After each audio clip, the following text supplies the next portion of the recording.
When Hannah Rose Crane was thrown into the freezing Dakota Territory snow, with nothing but her 3-week-old daughter and the clothes on her back, she never imagined that salvation would come from the most unlikely source possible: a Sioux, war chief who would defy everything his people believed about white settlers.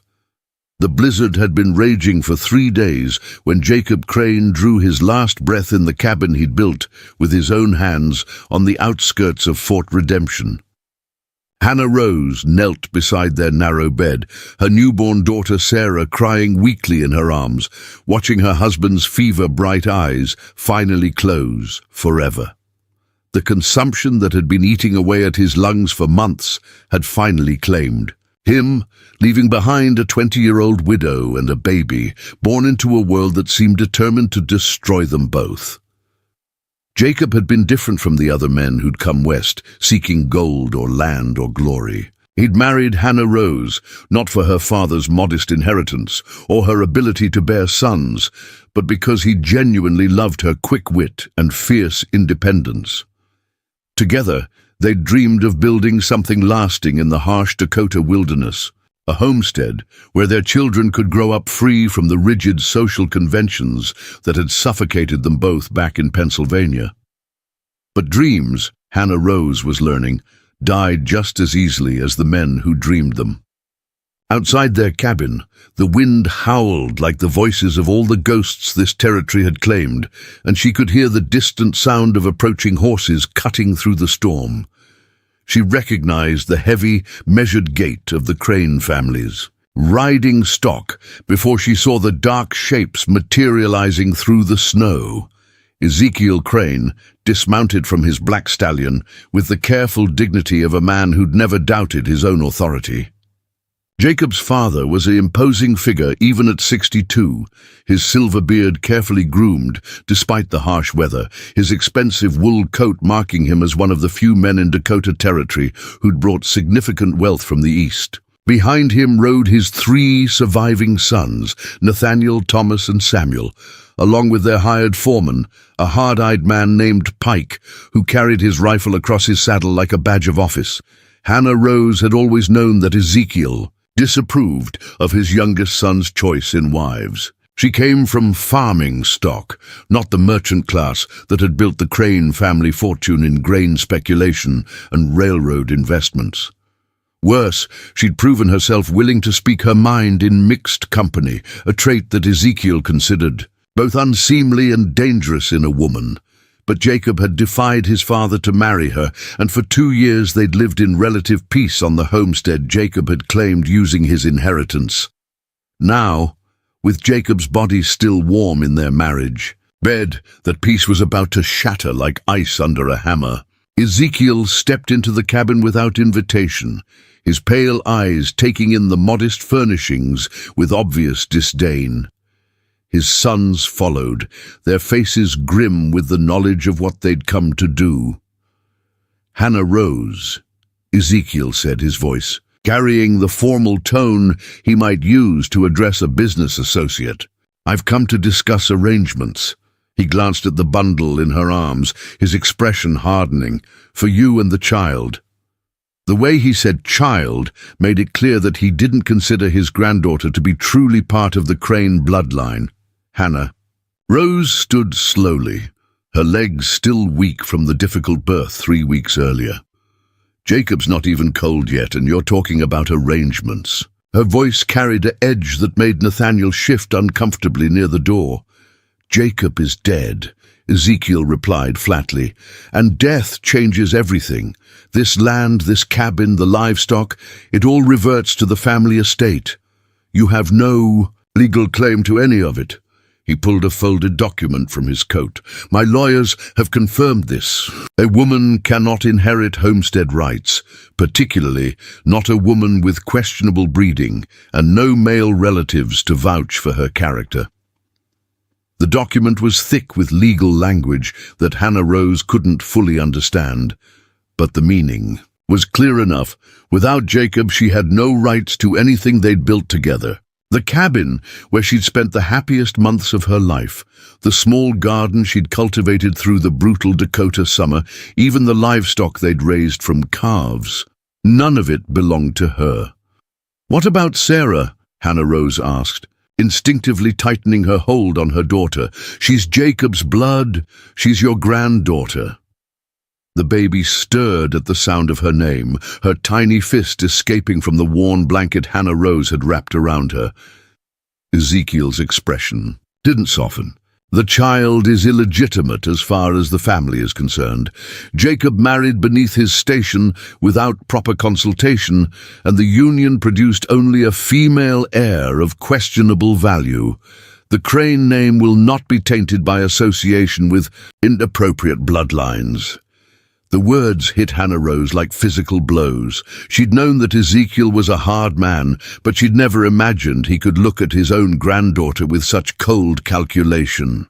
Sarah was barely 3 weeks old, still dependent on her mother's milk for survival, and he was already writing her off as worthless.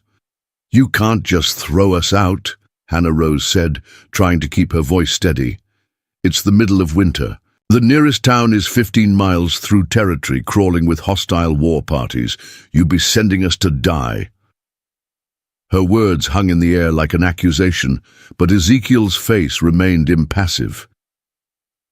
Thomas Crane, the middle son, took a half-step forward as if to speak, then caught his father's warning glare and fell silent. Hannah Rose had always sensed that Thomas harbored some sympathy for her situation, but he'd never been brave enough to openly defy his father's will. None of Jacob's brothers had possessed his courage when it came to standing up to Ezekiel's. "Tyranny, the family has obligations," Ezekiel continued, "but they extend only to legitimate heirs and proper marriages. Jacob chose to ignore family counsel when he took you as a wife. The consequences of that choice are his responsibility, not ours." He gestured toward the door. "Pike will escort you to the edge of our property. What happens after that is between you and Providence." Hannah Rose looked at each of Jacob's brothers in turn, searching for any sign of compassion or family loyalty. Nathaniel, the eldest, avoided her gaze entirely, studying his boots as if they contained the secrets of the universe. Samuel, barely 19 himself, kept glancing between his father and Hannah Rose with obvious discomfort, but he remained silent. Only Thomas met her eyes, and she could see genuine regret there, but not enough courage to challenge their father's decision. "Jacob would be ashamed of all of you," Hannah Rose said quietly. "He believed family meant something more than business calculations and social standing.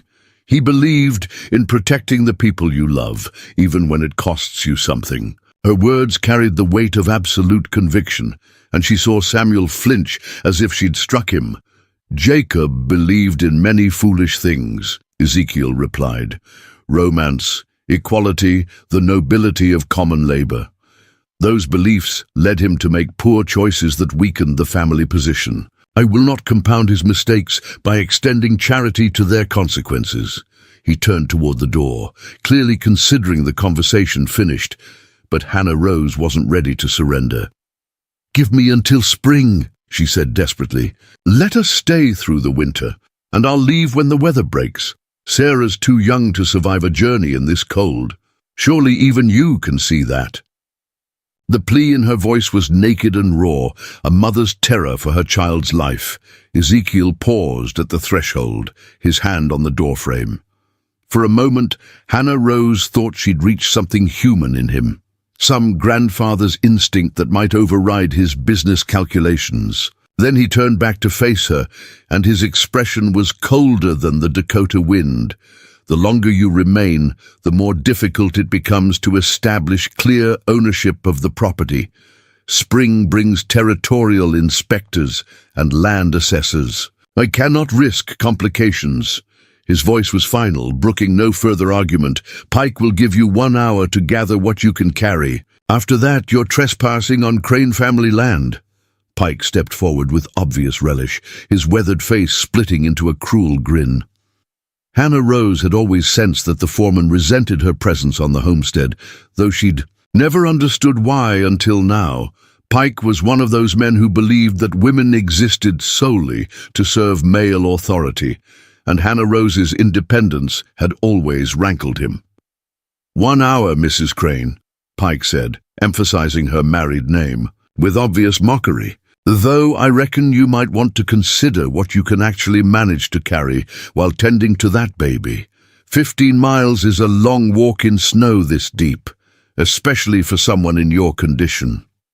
His eyes gleamed with the satisfaction of watching someone helpless face impossible choices. Hannah Rose looked around the cabin that had been her home, her sanctuary, her entire world for the past 2 years. Everything here carried memories of Jacob. The table he'd built from oak planks, hauled all the way from Minnesota, the window he'd carefully fitted to give her morning light for her sewing, the cradle he'd carved while waiting for Sarah's birth. How could she choose what to take and what to abandon forever? The practical necessities were obvious, but heartbreaking. Sarah would need diapers, blankets, and the few baby clothes Hannah Rose had managed to sew during her pregnancy. She would need food, though their supplies were already running dangerously low after Jacob's long illness had prevented him from hunting or making trips to town. Most crucially, she would need warm clothing for both herself and the baby, though even their heaviest winter gear might not be enough for a 15-mile trek through blizzard conditions. But there were other things, precious things, that she couldn't bear to leave behind. Jacob's Bible, where he'd written their wedding date and Sarah's birth in careful script. The daguerreotype of her parents, the only image she had of the family she'd lost to cholera 3 years earlier. The letters Jacob had written her during their courtship, full of dreams and promises that would never be fulfilled. "Time's wasting," Pike called from the doorway, making no effort to help or offer any practical advice. The other Crane men had already mounted their horses, clearly eager to complete this unpleasant business and return to the warmth of their own homes. Only Thomas remained on foot, standing awkwardly near his horse, as if wrestling with his conscience. Hannah Rose wrapped Sarah in every piece of baby clothing she owned, then bundled her into the thick buffalo hide that Jacob had traded for during their first winter. The baby's weak cries were muffled by the layers, but Hannah Rose could feel her daughter's fragile body shivering against her chest. Sarah was already too thin, the difficult birth, and Hannah Rose's poor nutrition during Jacob's illness having affected her milk supply. She packed what food she could find into Jacob's old saddlebags, some hardtack, a few strips of dried venison, a precious jar of honey that represented their entire winter store of sweetening. It wasn't enough to sustain them for more than a few days, but it was all they had. She added Jacob's hunting knife, his flint and steel, and the small pouch of coins they'd been saving to buy seeds for spring planting. As the hour drew to a close, Hannah Rose stood in the doorway of her former home, Sarah crying weakly in her arms, looking out at the assembled Crane family. The snow was still falling heavily, and the wind had picked up, creating drifts that would make travel treacherous even for experienced riders. For a woman on foot carrying an infant, the journey to Fort Redemption might as well have been to the moon. "Please," she said one final time, directing her words not to Ezekiel but to his sons. "If not for me, then for her. She's innocent in all this. She's your brother's daughter, your own blood. Don't let your father's pride condemn an innocent child to death." Her voice carried across the wind, reaching each of them like an accusation. For a moment, the tableau held, the widow and child facing the mounted men, the falling snow creating a curtain between past and future. Then Thomas Crane dismounted and walked toward her, ignoring his father's sharp command to get back on his horse. "Here," Thomas said quietly, pressing a leather pouch into Hannah Rose's free hand. She could feel the weight of coins inside, more money than the few dollars she'd managed to pack. "It's not much, but it might help." His voice was barely audible over the wind, and he avoided meeting her eyes directly. "Thomas! Ezekiel's voice cracked like a whip. "Mount up, now!" The authority in his tone had been honed by decades of absolute control over his family and employees. Thomas hesitated for another moment, looking at his infant niece's face barely visible within her wrappings. Hannah Rose saw something break. Behind his eyes, some final surrender to his father's will. He stepped back without another word and remounted his horse. "Time's up," Pike announced with obvious satisfaction. "Let's go, Mrs. Crane. Your new life awaits." He gestured toward the path that led away from the homestead, a narrow track already half obscured by blowing snow. Hannah Rose took one last look at the cabin where she'd been happy, where she'd believed in the future, where her husband had died in her arms just hours earlier.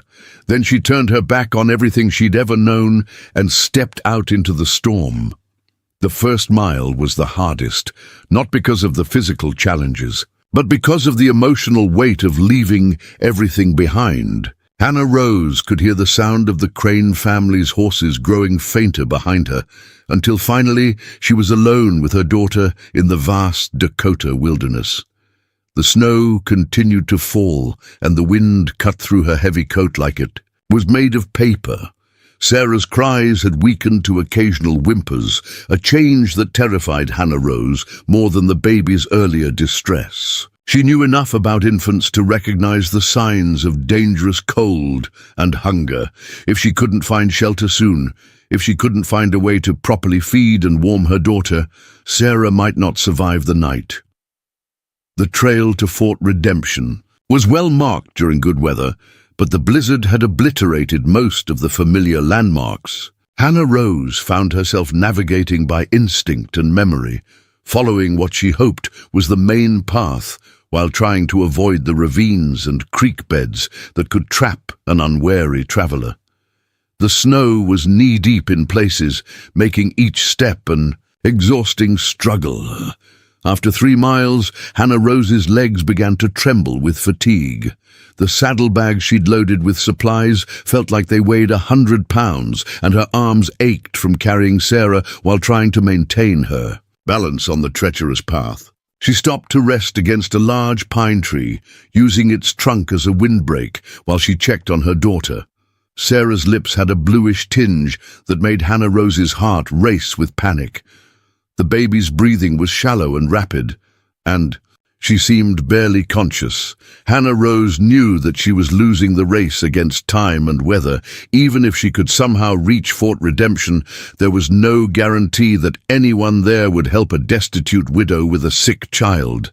And the second moment of despair came at the 5-mile mark, when Hannah Rose realized she could no longer feel her feet inside her boots. The combination of snow infiltration and prolonged cold had numbed her extremities to the point where each step was an act of faith rather than feeling.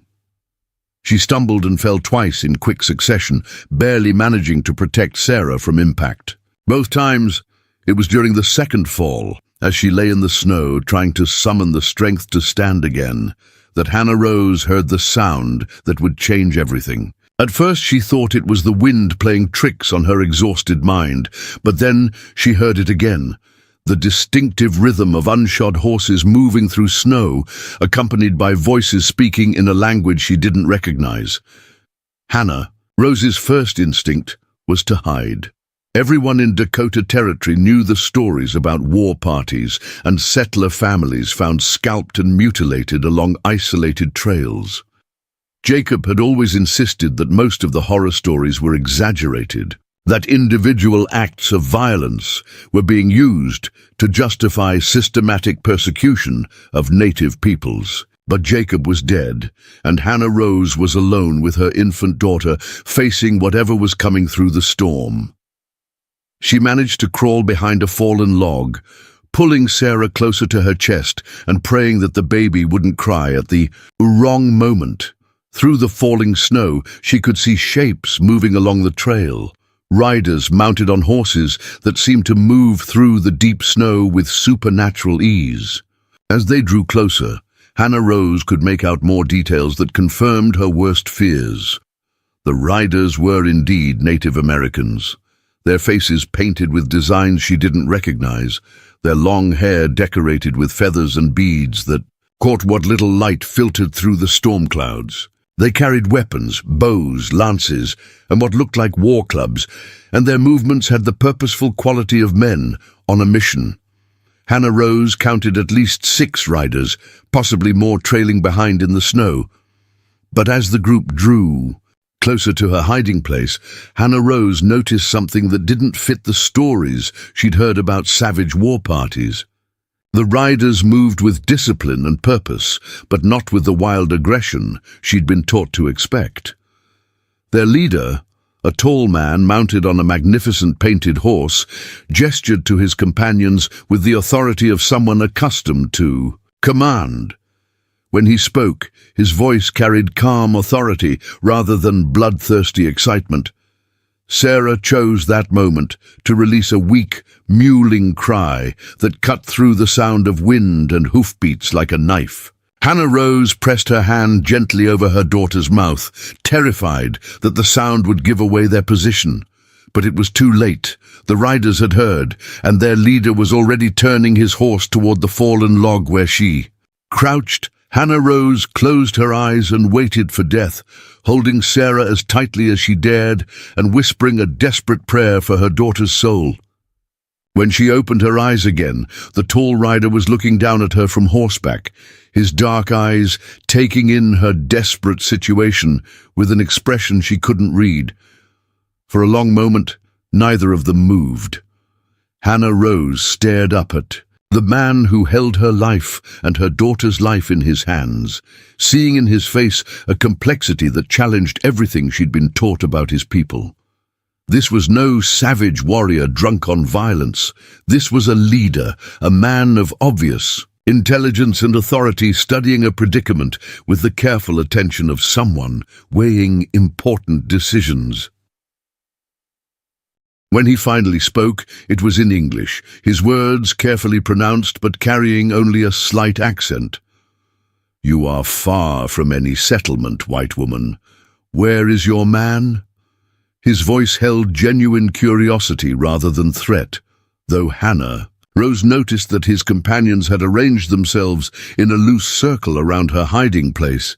"Dead," Hannah Rose managed to say, her voice barely audible over the wind. "My husband died this morning. His family cast us out." The admission felt like tearing open a wound, but something in the rider's manner suggested that honesty might be her only chance for survival. The tall man's expression shifted slightly, and he spoke briefly to his companions in their own language. Hannah Rose caught what sounded like questions and responses, though she couldn't understand the words. She noticed that several of the other riders seemed surprised by whatever their leader was telling them. "Stand up," the leader commanded, not harshly but with unmistakable authority. "Show me the child." When Hannah Rose hesitated, he added, "I will not harm you or your daughter. You have my word." There was something in his tone that made her believe him. Despite everything she'd been taught about trusting Native Americans, Hannah Rose struggled to her feet, her numb legs barely supporting her weight. She pulled back the buffalo hide, wrapping to reveal Sarah's pale, still face. The baby's breathing was so shallow it was barely visible, and her skin had the waxy appearance that Hannah Rose recognized as a sign of severe cold exposure. The rider studied Sarah for a long moment, then looked back at Hannah Rose. "Your child is dying," he said matter-of-factly. "How long have you been walking in this storm?" His question carried the tone of someone assessing a practical problem rather than making conversation. 5 miles, Hannah Rose admitted. "Maybe 6.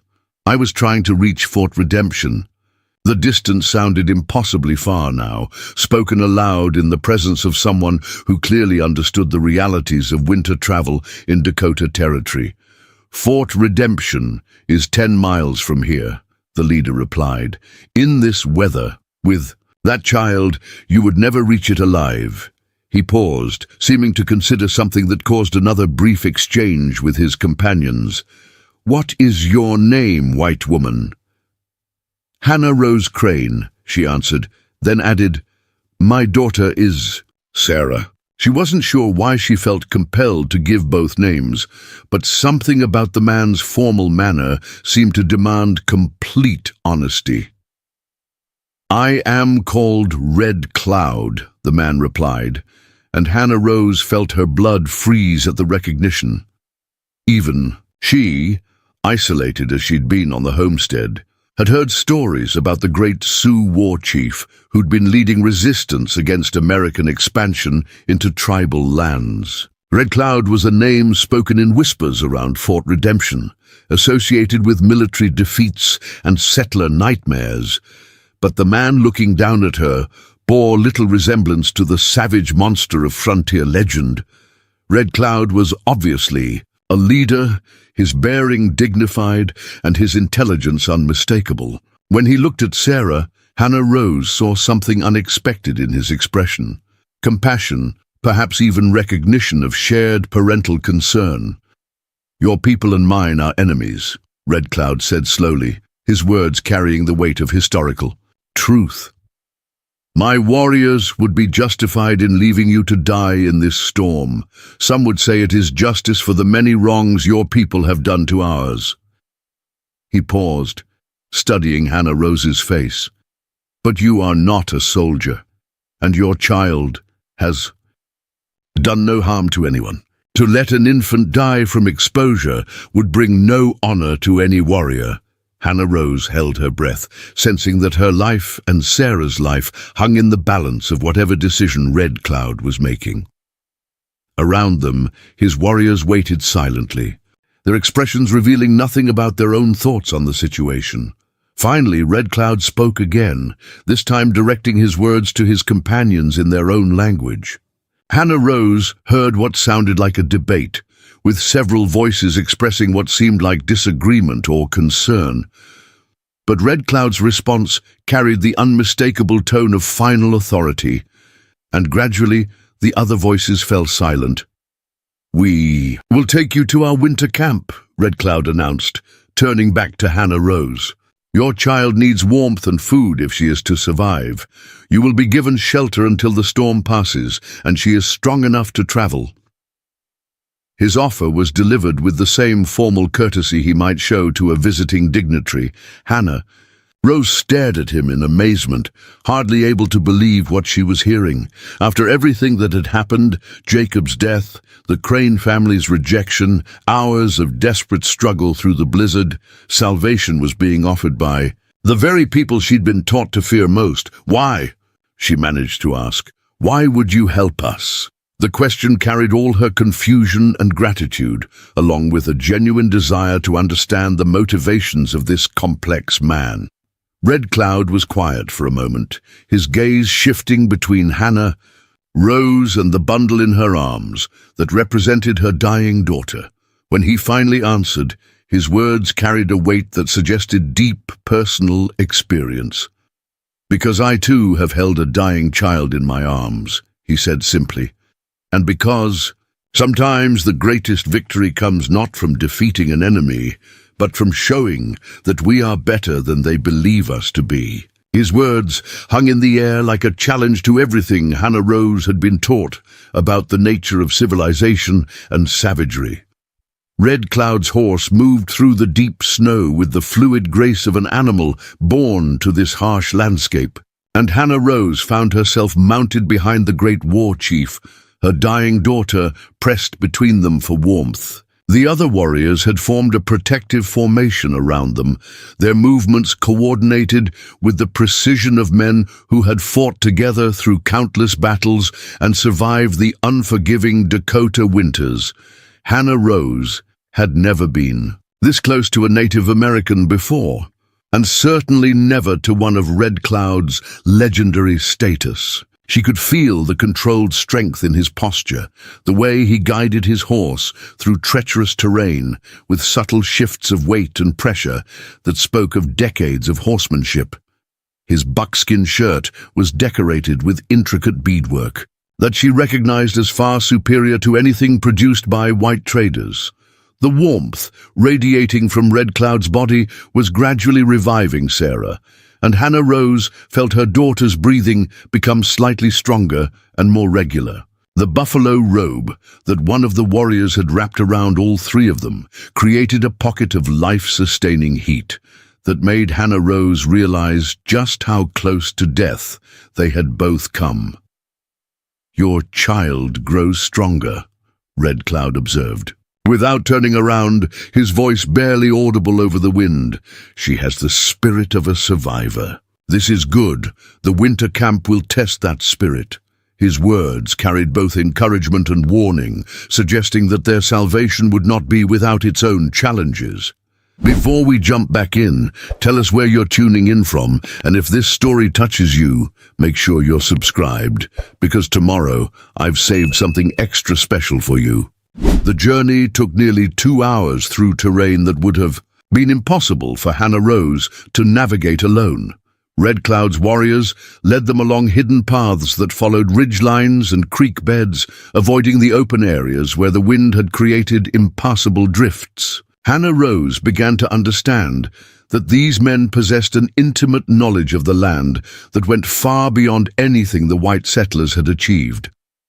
The winter camp appeared gradually through the swirling snow, first as dark shapes that might have been rocks or trees, then resolving into the distinctive silhouettes of teepees arranged in a careful pattern that provided mutual protection from the wind. Smoke rose from several of the structures, and Hannah Rose could see the warm glow of fires through the hide walls. Red Cloud brought his horse to a stop at the edge of the camp and dismounted with fluid grace, then reached up to help Hannah. Rose down. Her legs nearly buckled when her feet touched the ground.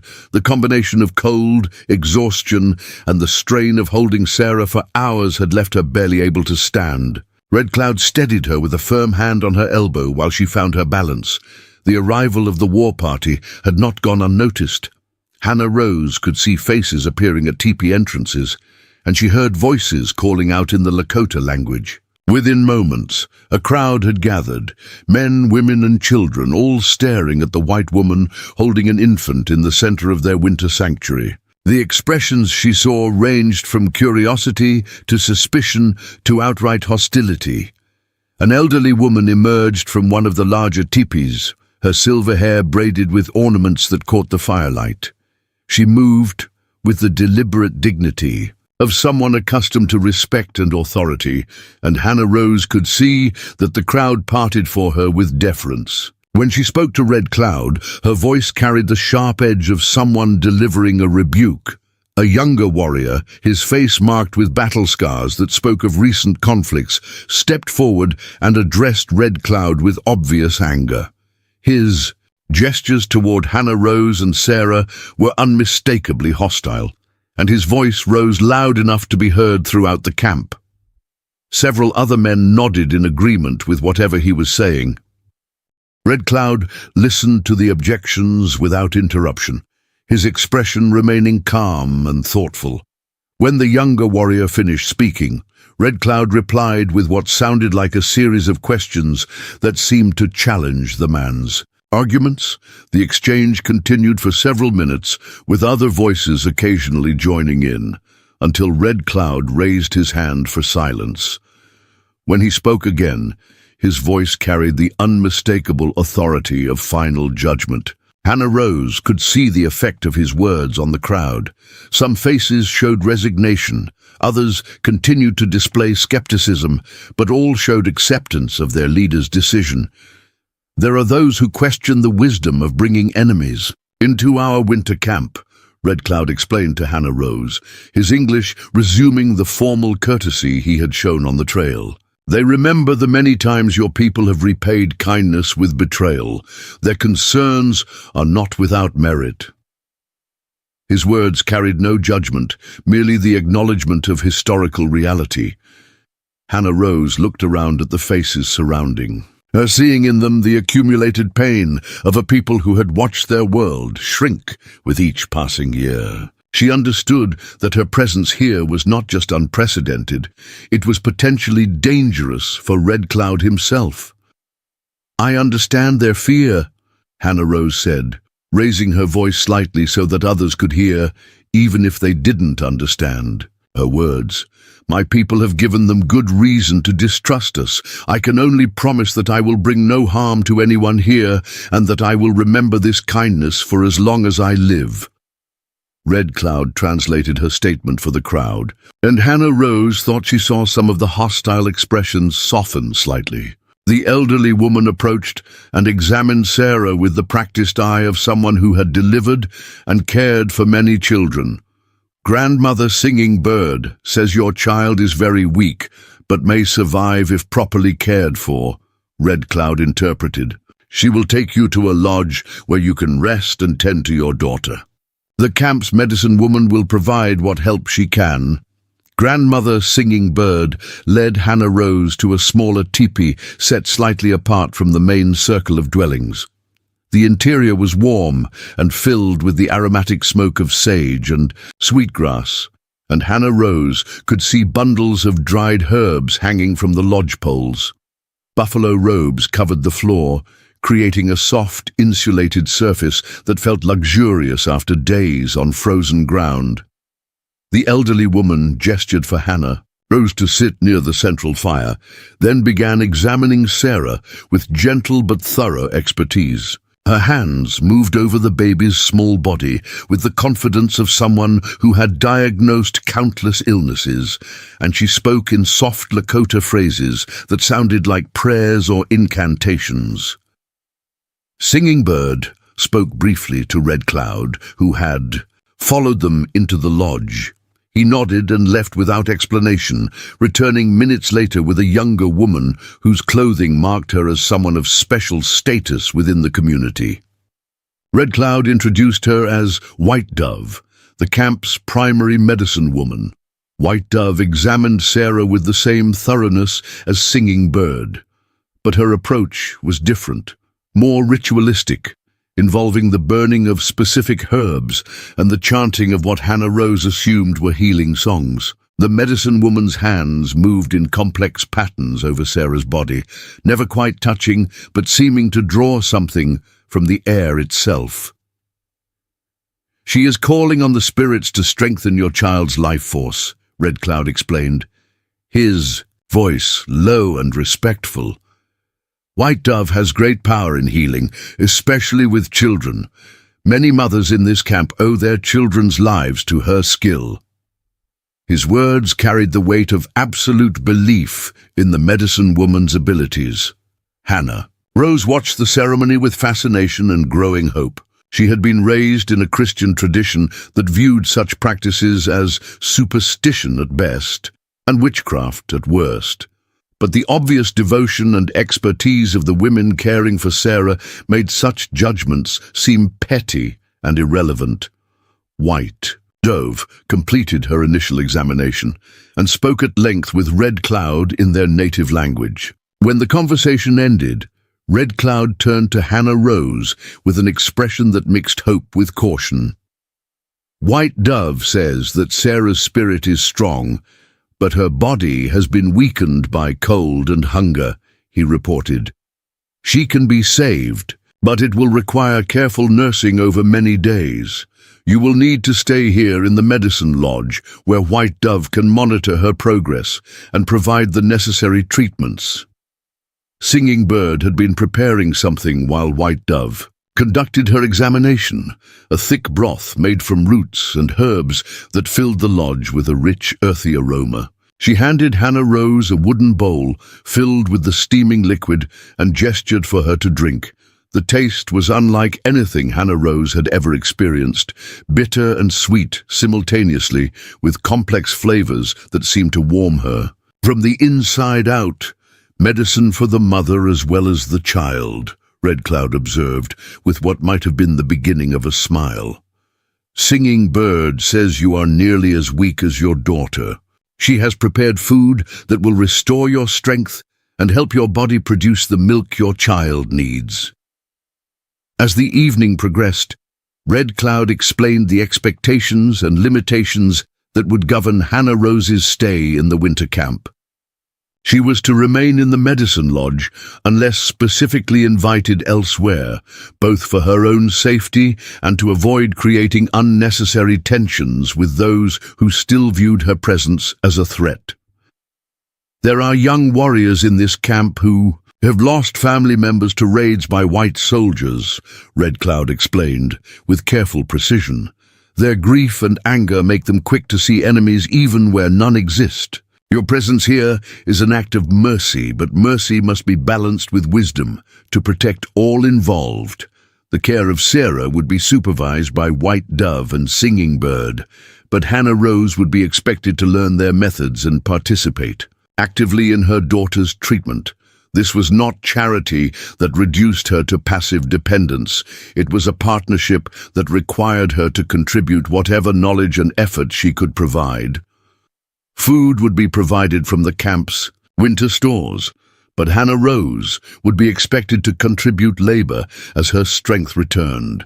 The specific nature of that work would depend on her abilities and the camp's needs, but idleness was not an option for anyone seeking to share the community's resources. Most importantly, Red Cloud continued, you must understand that your safety here depends on my personal protection. If anything were to happen to me, if my authority were challenged successfully, your position would become very precarious very quickly.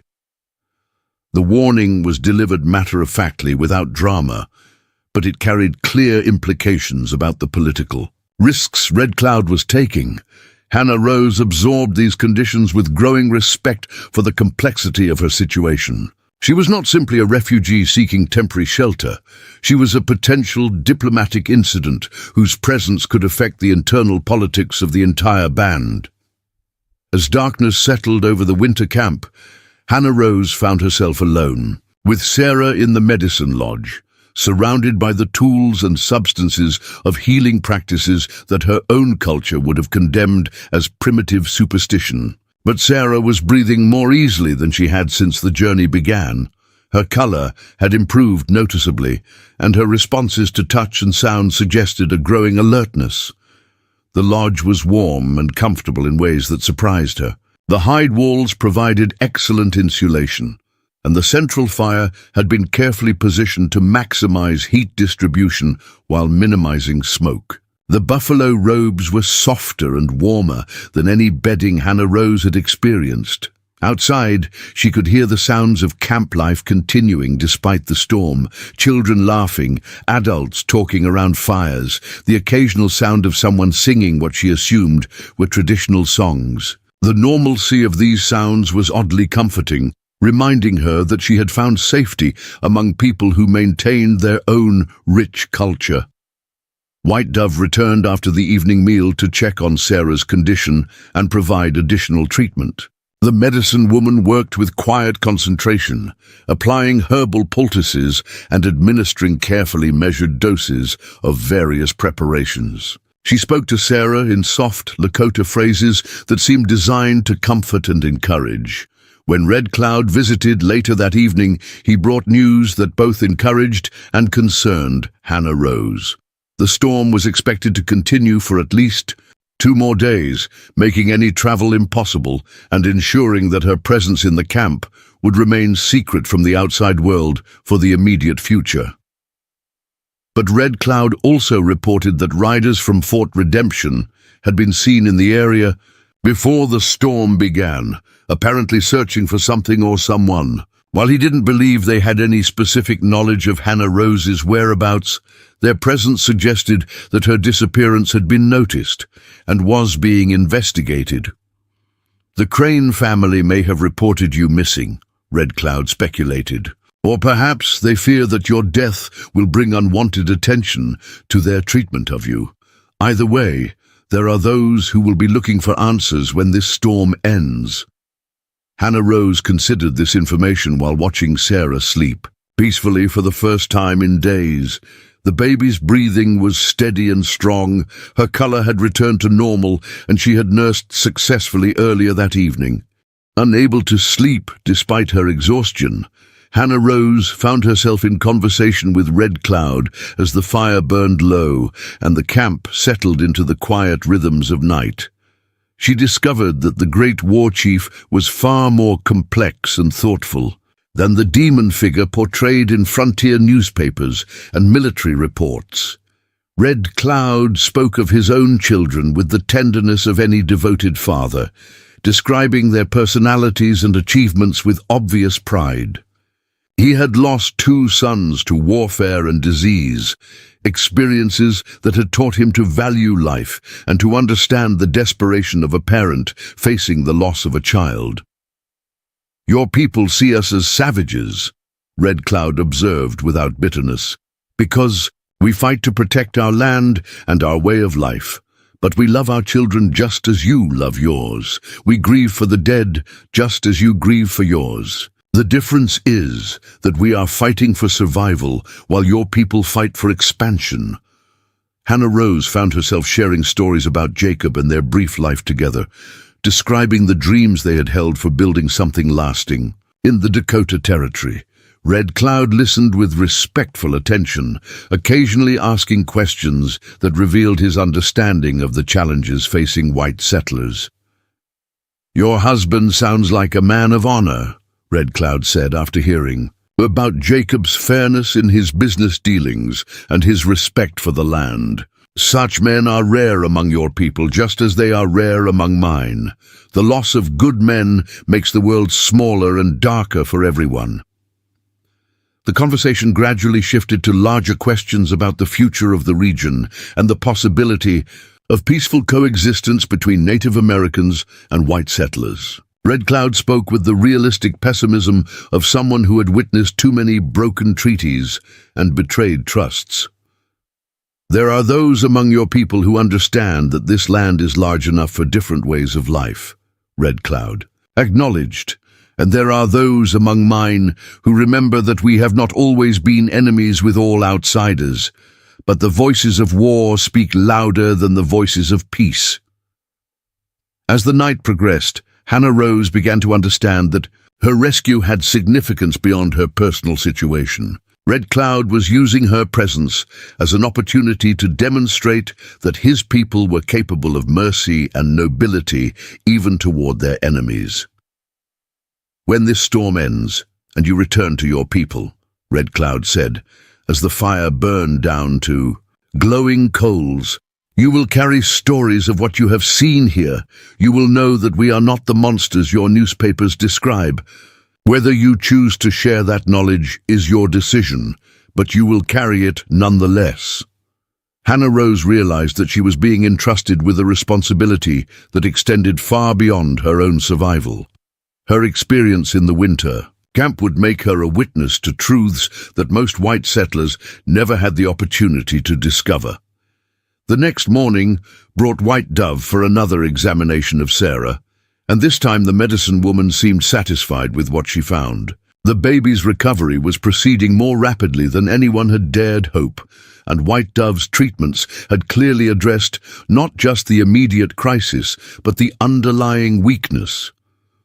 Through Red Cloud's translation, White Dove explained some of the principles behind her healing practices. She spoke of the interconnectedness of physical and spiritual health, the importance of treating the whole person rather than isolated symptoms, and the role of community support in the healing process. She says that your child's sickness came not just from cold, but from the trauma of losing her father and being cast out from her family, Red Cloud translated. The healing must address the spirit as well as the body, or the weakness will return. White Dove also examined Hannah Rose herself, checking for signs of frostbite, malnutrition, and the physical effects of extreme stress. She prepared specific remedies for each condition she identified, explaining through Red Cloud the proper application and expected effects of each treatment. As White Dove prepared to leave, she spoke directly to Hannah Rose in careful English, apparently having understood more of their previous conversations than she had revealed. "Your child is gift," she said slowly, her accent making the words formal and ceremonial. You protect gift.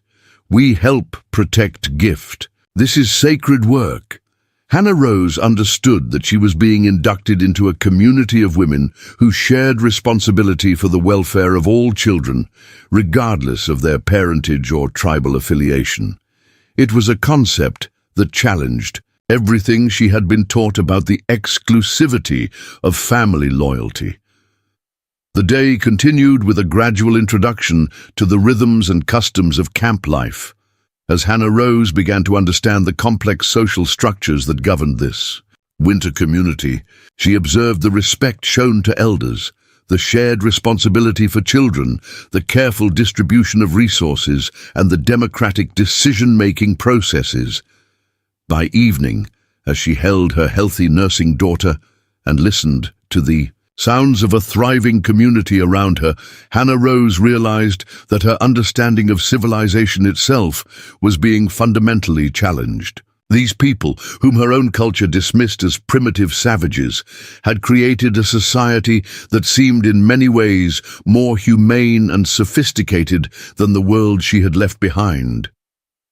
3 days after the blizzard finally lifted, leaving the Dakota territory blanketed in pristine snow that sparkled like diamonds under the morning sun, the sound of approaching horses shattered the peaceful rhythm of camp life. Hannah Rose was helping White Dove prepare herbal medicines when the warning shouts rang out from the camp's perimeter scouts, their voices carrying across the crisp air with urgent clarity. Red Cloud emerged from his teepee with the swift, controlled movements of a warrior who had survived countless battles by trusting his instincts. His hand rested casually on the handle of his tomahawk, but Hannah Rose could see the tension in his shoulders as he listened to the scout's rapid report in Lakota. The conversation was brief and intense, punctuated by gestures toward the eastern ridge where the visitors were approaching. "Soldiers from Fort Redemption," Red Cloud announced to the gathered crowd of warriors and elders who had quickly assembled around him. 20 men, heavily armed, following tracks in the snow. They are still 2 miles out, but they ride with purpose. His English was meant for Hannah Rose's benefit, a courtesy that did not go unnoticed by those who understood both languages. Hannah Rose felt her blood turn to ice water in her veins. After 3 days of safety and healing in the winter camp, she had almost begun to believe that her past life could simply disappear into the vast wilderness of the territory. But the approaching soldiers represented the inevitable collision between her 2 worlds, the one she had fled and the one that had offered her sanctuary. "They search for you," Red Cloud stated matter-of-factly, his dark eyes meeting hers with calm certainty. "The question is whether they know you are here, or whether they simply follow the only trail that leads away from the place where you disappeared." The distinction was crucial. Discovery would mean immediate confrontation, while suspicion might still allow for misdirection. White Dove stepped forward and spoke rapidly to Red Cloud in their native language, her tone urgent and concerned. Hannah Rose caught her own name and Sarah's in the conversation, along with words that sounded like warnings or advice. The medicine woman's expression showed genuine fear, not for herself, but for the potential consequences of harboring a white woman and child. "White Dove reminds me that my people and yours have an agreement," Red Cloud explained, his voice carefully neutral. "We do not attack their patrols, and they do not enter our winter camps without invitation. But agreements are fragile things when accusations of kidnapping are involved." His words carried the weight of someone who understood the delicate balance of frontier politics. Hannah Rose realized with growing horror that her presence had placed the entire camp in an impossible position. If the soldiers discovered her here, they would assume she had been taken by force, regardless of the truth. Red Cloud's act of mercy would be interpreted as an act of war, with consequences that could destroy the fragile peace his people desperately needed to survive the winter. "I have to go to them," Hannah Rose said, standing up so quickly that Sarah stirred in her arms. "I have to tell them that I came here willingly, that you saved our lives instead of taking them." The logic seemed clear to her, but Red Cloud's expression suggested that the situation was far more complicated than she understood. "Your soldiers will not believe that story," Red Cloud replied, with the patient tone of someone explaining dangerous realities to a child. "They will see a white woman and infant in an Indian camp, and they will assume the worst. Your testimony will be dismissed as the words of someone whose mind has been broken by captivity." His analysis was harsh but accurate. Frontier prejudices ran too deep for truth to overcome assumption. Red Cloud called for an immediate council of the camp's senior warriors and elders, a gathering that Hannah Rose was both invited to attend and cautioned to remain silent during. The lodge where they met was the largest in the camp, its interior dominated by a central fire that cast dancing shadows on the painted hide walls. The assembled men represented decades of fighting experience and tactical wisdom. The debate that followed was conducted entirely in Lakota, but Hannah Rose could follow the emotional currents even without understanding the specific words. Some voices carried anger and advocacy for immediate action. Others spoke with the measured tones of men weighing difficult options. A few expressed what sounded like resignation, as if this confrontation had been inevitable from the moment they had taken her in. One of the younger warriors, the same man who had opposed her presence, from the beginning stood and delivered what was clearly an impassioned argument for resolving the situation through violence. His gestures were sharp and aggressive, his voice rising with conviction as he outlined what Hannah Rose assumed was a plan for ambushing the approaching soldiers. Red Cloud listened to all perspectives without interruption, his face revealing nothing of his own thoughts. When the formal debate concluded, he spoke for several minutes in a tone that carried absolute authority. Hannah Rose heard her name mentioned several times, along with Sarah's, and she caught fragments that sounded like instructions or assignments. "The council has decided," Red Cloud announced in English, turning to address Hannah Rose directly. "We will not start a war over this matter, but neither will we simply surrender you to soldiers who may not have your best interests at heart. There is a third option that requires great courage from you." His words carried both warning and opportunity. The plan Red Cloud outlined was audacious in its simplicity and terrifying in its potential consequences. Hannah Rose would approach the soldiers alone, carrying Sarah, and tell them a carefully constructed version of the truth. She had survived the blizzard by finding shelter in an abandoned trapper's cabin, had lived on cached supplies for 3 days, and was now attempting to reach Fort Redemption on foot. "The cabin exists," Red Cloud explained, "about 5 miles northeast of here, in a direction that would be consistent with your story. My warriors scouted it yesterday and found it suitable for our purposes. There are signs of recent habitation that will support your account." The level of tactical preparation impressed Hannah Rose, even as it highlighted the risks everyone was taking, but the plan required Hannah Rose to venture out alone onto the snow-covered prairie, to approach armed soldiers who might shoot first and ask questions later, and to maintain a lie that could unravel with a single wrong word or suspicious detail. If she failed, if the soldiers didn't believe her story or decided to investigate further, the consequences would fall not just on her, but on everyone who had helped her. "Why would you risk so much?" Hannah Rose asked, her voice barely above a whisper. "You could simply tell them you know nothing about a missing white woman. They would have no proof, no reason to doubt your word." The alternative seemed so much safer for the camp that she couldn't understand why Red Cloud was choosing the more dangerous path. "Because that would be a lie," Red Cloud replied with simple dignity. "And because lies have a way of becoming truth in the minds of those who want to believe them. Better to offer a truth they can accept than a lie they might use against us later." His ethical reasoning was as sophisticated as his tactical planning. The next hour was spent in meticulous preparation for Hannah Rose's performance as a stranded settler. White Dove and the other women worked to modify her appearance, adding tears and stains to her clothing that would be consistent with days of exposure and hardship.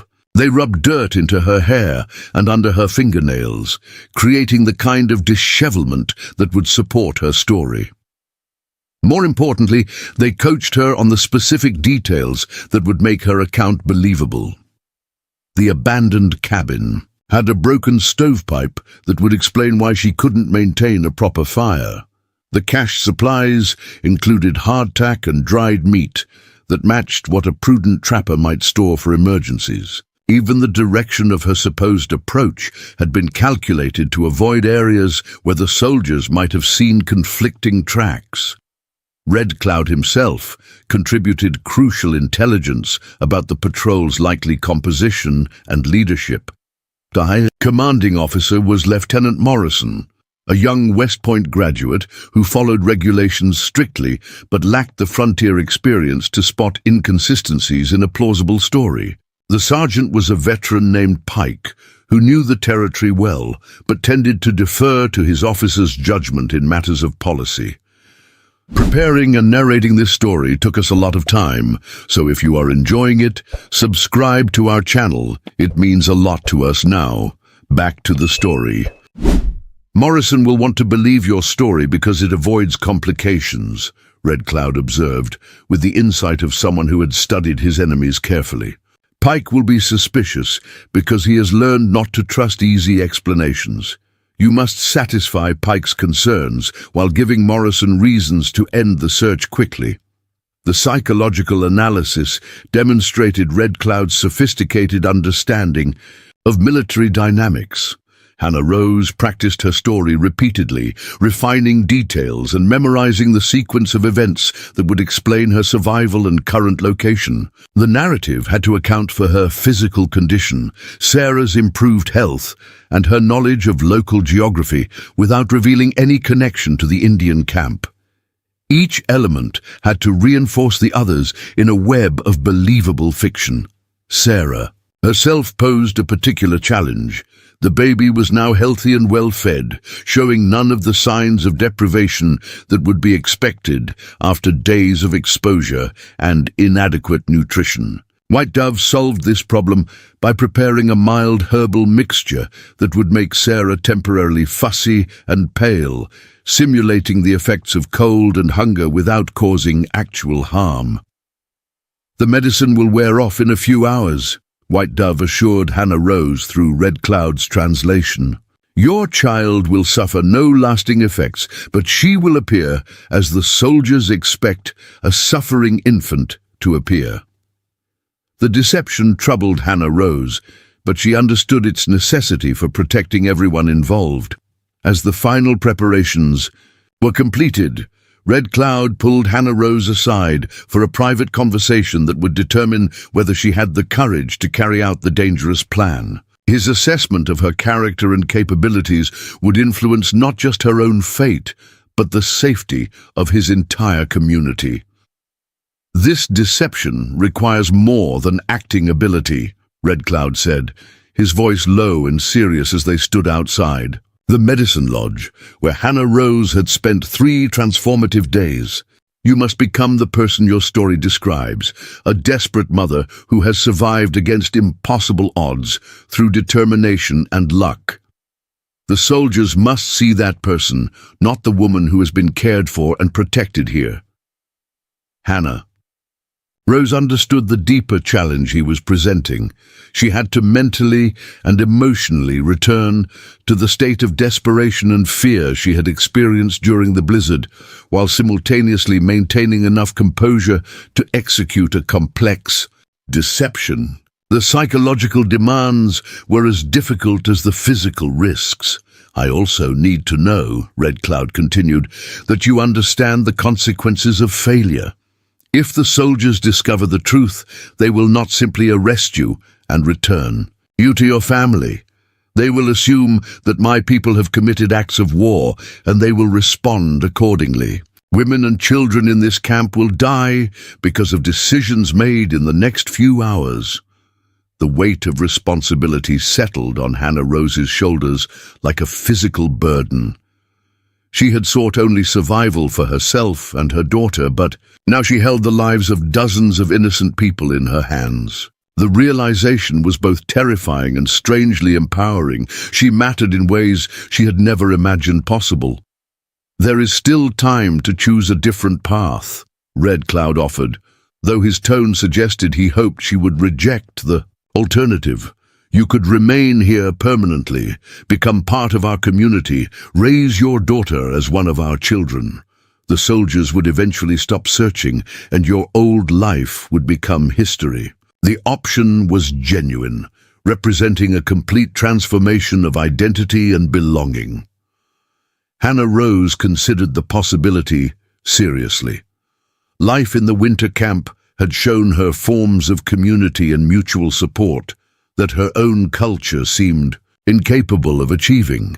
She had witnessed healing practices that surpassed anything available in white settlements, and she had been treated with a respect and dignity that the Crane family had never offered her.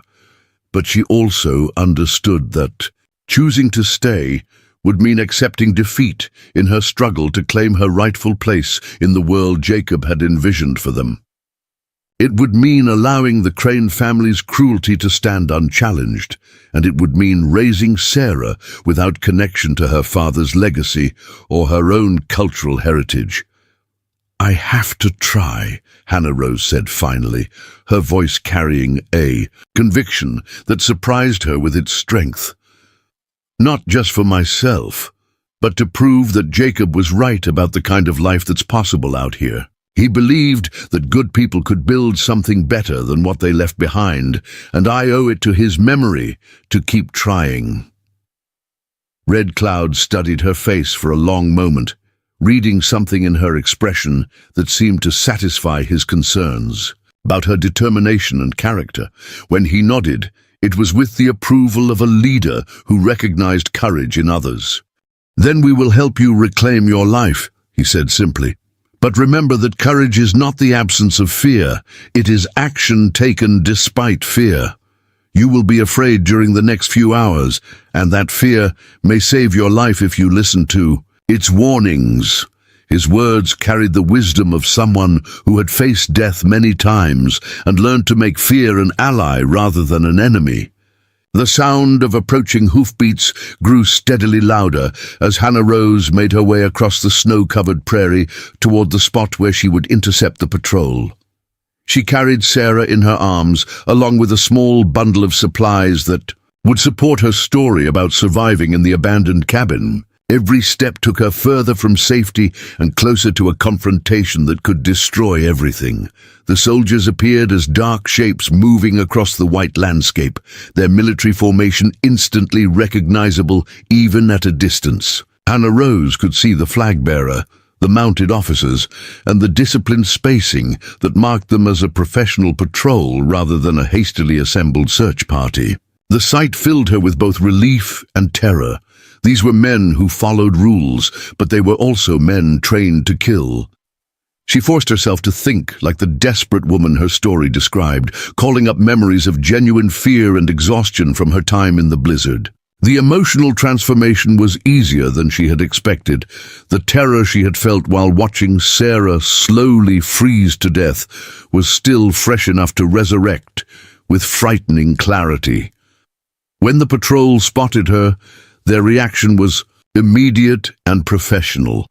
The point riders spurred their horses forward, while the main body maintained formation, creating a tactical approach that could quickly shift from rescue to combat, depending on what they encountered. Hannah Rose raised her free hand in a gesture of surrender and relief, playing the role of a woman saved at the last possible moment. Lieutenant Morrison was exactly as Red Cloud had described. Young, earnest, and obviously relieved to have found the object of their search alive and apparently unharmed. His first concern was for Hannah Rose's immediate welfare, and his questions focused on her physical condition and immediate needs rather than suspicious details about her survival. Sergeant Pike, however, studied Hannah Rose with the sharp eyes of a man who had learned to distrust easy explanations. His questions were more pointed, focusing on specifics that could reveal inconsistencies in her story.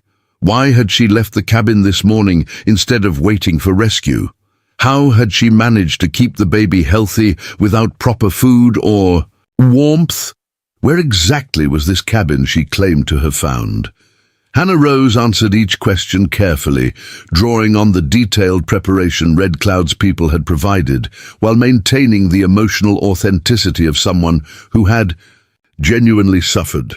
She described the cabin's location in terms of landmarks the soldiers would recognize, explained Sarah's condition as the result of maternal sacrifice and lucky circumstances, and portrayed her decision to seek help as the desperate choice of someone whose supplies had finally run out. The most dangerous moment came when Pike asked to see the abandoned cabin for himself, ostensibly to verify her story, but actually to look for evidence that might contradict her account. Hannah Rose felt her heart racing as she realized that the success of the entire deception might depend on details she couldn't control. But Lieutenant Morrison intervened with the practical observation that verifying her story was less important than getting a sick infant and exhausted mother to proper medical care. His decision to prioritize immediate humanitarian concerns over investigative thoroughness probably saved Hannah Rose's life and certainly preserved the secret of Red Cloud's assistance. The ride back to Fort Redemption took place in a strange atmosphere of relief and underlying tension. Hannah Rose found herself surrounded by soldiers who treated her with genuine kindness and concern, offering food, water, and warm blankets, while maintaining the protective formation that marked them as professional military men.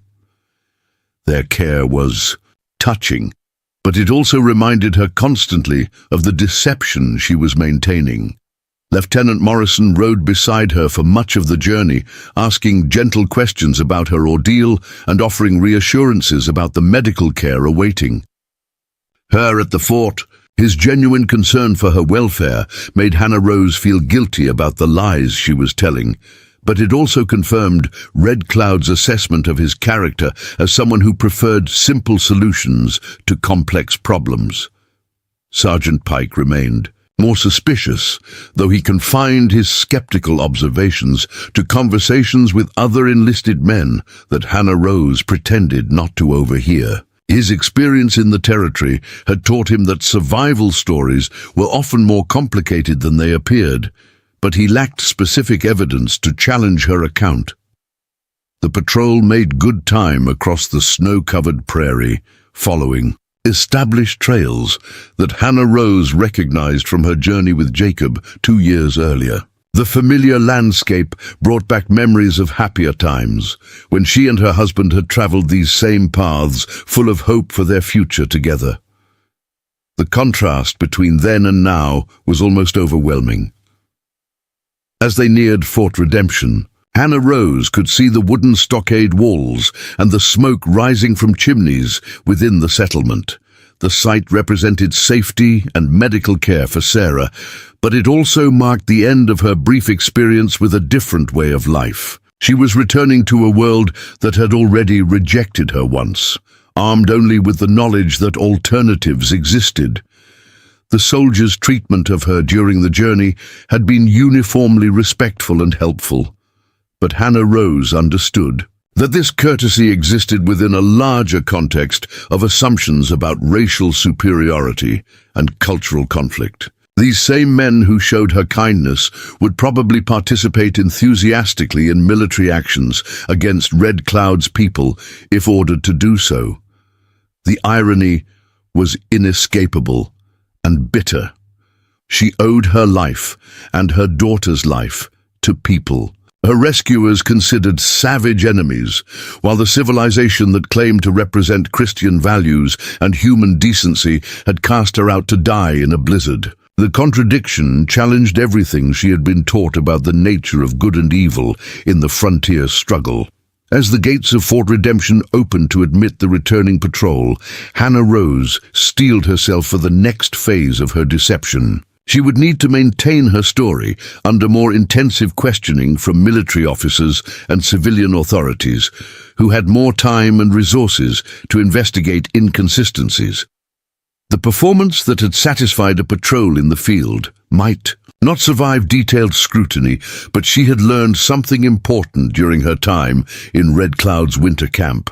She was capable of more than she had ever imagined. The frightened young widow who had been cast out in the snow 3 days earlier no longer existed. In her place was a woman who had witnessed different ways of living, who had been trusted with important secrets, and who understood that courage could be found in the most unlikely circumstances. Sarah stirred in her arms as they passed through the fort's gates, her healthy color and alert eyes testament to the healing skills of people her own culture dismissed as primitive savages. Hannah Rose smiled down at her daughter and whispered a promise that only the two of them could hear. "Someday, you'll understand what these people did for us," she murmured, "and you'll know that the world is more complicated and more beautiful than anyone teaches you in school." The promise was both a commitment to honesty and a recognition that some truths were too dangerous to speak aloud. The future stretched ahead of them, uncertain and challenging, but no longer impossible. Hannah Rose had allies now, even if she could never publicly acknowledge them. She had knowledge that could bridge worlds, even if she had to be careful about how she used it. Most importantly, she had learned that survival was not just about enduring hardship. It was about discovering who you really were when everything familiar had been stripped away. Fort Redemption's commanding officer, Colonel Marcus Whitfield, was a lean man in his 50s whose weathered face spoke of decades spent managing the delicate balance between military duty and frontier survival. His office was spartanly furnished, but meticulously organized, with maps of the territory covering one wall and stacks of correspondence detailing the endless complications of Indian relations covering his desk. Hannah Rose sat across from him with Sarah in her arms, acutely aware that every word she spoke would be weighed against military intelligence reports and territorial politics that she couldn't begin to understand. The warm refuge of Red Cloud's camp seemed like a distant dream compared to the formal interrogation atmosphere of the colonel's headquarters.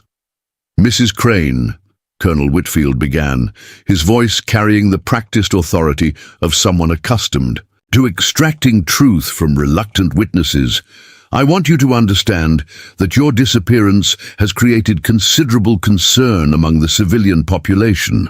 Word of a missing white woman and infant tends to inflame tensions with the local tribes, regardless of the actual circumstances involved." The colonel's implication was clear. Hannah Rose's survival story would need to satisfy not just military investigators, but civilian fears about Indian raids and frontier safety. Any inconsistencies in her account could spark retaliatory actions against innocent native communities, including the very people who had saved her life. "I understand your concerns, Colonel," Hannah Rose replied carefully, "but I can only tell you what actually happened. I found shelter in an abandoned cabin during the blizzard, survived on cached supplies, and made my way toward the fort when my resources ran out. There were no Indians involved in my situation." Her rehearsed explanation felt hollow in the formal setting, but she delivered it with the conviction of someone whose life depended on being believed. Colonel Whitfield studied her for a long moment, his experienced eyes taking in details that might contradict her story.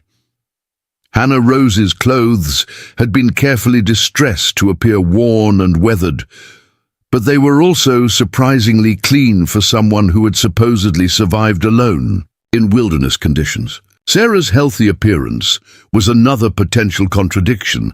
The baby showed none of the signs of malnutrition or exposure that would be expected after such an ordeal. "The trapper's cabin you describe," the colonel continued, consulting. "A detailed map spread across his desk would be in this area, approximately 15 miles northeast of your homestead.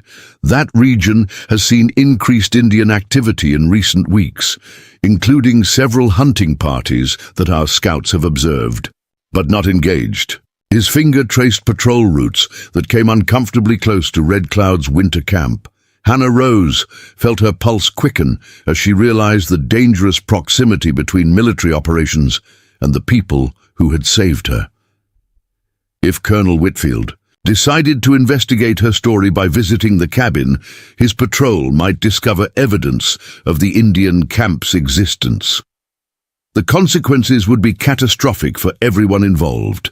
Dr. Samuel Harrison, the fort's chief medical officer, was a pragmatic man who had learned to treat frontier injuries and illnesses with limited resources and maximum efficiency.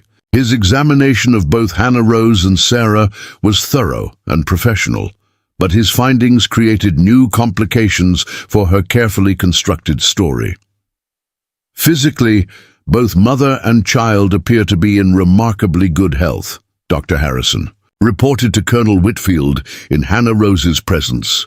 The infant shows no signs of malnutrition, dehydration, or exposure-related trauma. The mother has minor frostbite on her extremities, consistent with cold exposure, but nothing suggesting prolonged deprivation or severe hardship.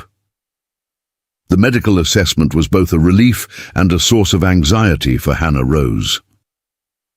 Sarah's excellent health proved that White Dove's treatments had been successful, but it also contradicted the story of barely surviving in harsh conditions with inadequate resources. She needed to explain the discrepancy without revealing the true source of their care. "I was fortunate to find a well-stocked cabin," Hannah Rose explained, trying to strike the right balance between gratitude and believability. The previous occupant had left behind preserved food, warm blankets, and even some medical supplies. "Sarah and I were blessed by someone else's careful preparation for emergencies." Dr. Harrison nodded thoughtfully, apparently accepting the explanation, but making notes that suggested continued interest in the specifics of her survival. His medical training had taught him to recognize signs of different types of care and treatment, and some of what he observed in Sarah's condition didn't quite match what he would expect from improvised frontier medicine. "The herbal preparations used on this child," Dr. Harrison observed, examining Sarah's clear skin and bright eyes, show sophisticated knowledge of infant care. The previous cabin occupant must have been unusually well-versed in medicinal plants and their applications. His comment carried subtle suspicion wrapped in professional curiosity. Hannah Rose realized that White Dove's superior healing methods had created an unexpected problem. Sarah's recovery was too complete, too expertly achieved to be easily explained by the primitive medical supplies that might realistically be found in an abandoned trapper's cabin. The very skill that had saved her daughter's life was now threatening to expose the deception that protected Red Cloud's people. News of Hannah Rose's rescue had traveled quickly through the territory's limited communication networks, and by afternoon of her second day at the fort, the sound of approaching wagons announced the arrival of visitors she had hoped never to see again. Ezekiel Crane descended from his black carriage with the same cold dignity he had displayed at his son's funeral, flanked by his remaining sons and their hired foreman, Pike. The reunion, if it could be called that, took place in Colonel Whitfield's office under circumstances that transformed a family matter into a military and legal proceeding. Hannah Rose found herself facing the people who had cast her out to die, while they presented themselves as concerned relatives who had been searching desperately for their missing family member. "We are deeply grateful to you and your men for finding our dear Hannah Rose," Ezekiel addressed Colonel Whitfield with practiced sincerity. "The family has been beside ourselves with worry since she disappeared during that terrible storm. We feared the worst when we discovered she had left the homestead during such dangerous weather conditions." The carefully worded statement created a version of events that cast the Crane family as loving relatives concerned for Hannah Rose's welfare, while subtly suggesting that her disappearance had been the result of poor judgment rather than deliberate abandonment. Hannah Rose listened to the lies with growing anger, but she understood that challenging Ezekiel's account would only create complications that could harm Red Cloud's people.